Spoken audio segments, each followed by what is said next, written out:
Koordinasi dan Konsolidasi Dinas Sosial Aceh dengan Kementerian Luar Negeri Republik Indonesia dalam upaya pemulangan 51 nelayan Aceh akhirnya membuahkan hasil. Upaya tersebut mulai dijajaki sejak para nelayan itu ditangkap Otoritas Keamanan Laut Thailand 21 Januari awal tahun kemarin. Atas upaya dan kerjasama Kementerian Luar Negeri tersebut, PLT Gubernur Aceh Nova Iriansyah menyampaikan terima kasih. Pak Gubernur sangat berterima kasih kepada semua kawan-kawan di Kemenlu. Berbagai bantuan di Kemenlu sampai menjemput masyarakat kita dari Bangkok sangat dihargai oleh Pak Nova. Kita akan jemput mereka di Jakarta dan akan antar sampai ke rumah, kata Al-Hudri saat menghubungi langsung Direktur Perlindungan WNI dan BHI Kementerian Luar Negeri Yuda Nugraha dari Banda Aceh, Selasa 29 September 2020. Berikut nama-nama awak kapal yang akan dipulangkan pada 1 Oktober mendatang.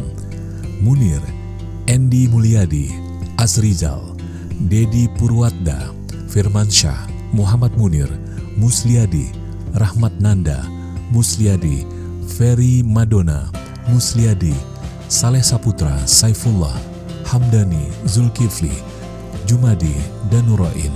Selanjutnya adalah Basri, Ibrahim, Mawar Effendi, Muhammad Jamlu, Khairun Nisa, Isha, Nurdin Hanafiah, Tarmizi, M. Yunus Budiman, Muhammad Nasir, Junaidi, Muhammad Mirza, dan Said Kadafi.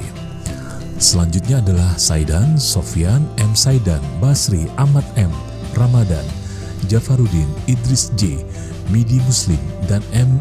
Nurwandi. Selanjutnya adalah Muklis Kawanuddin, Muhammad Saputra, Safuri, Faisal, Fakrul Raji, Arun, Julkifli, Rusli, Ray Faksi, Hernanto, dan Razali.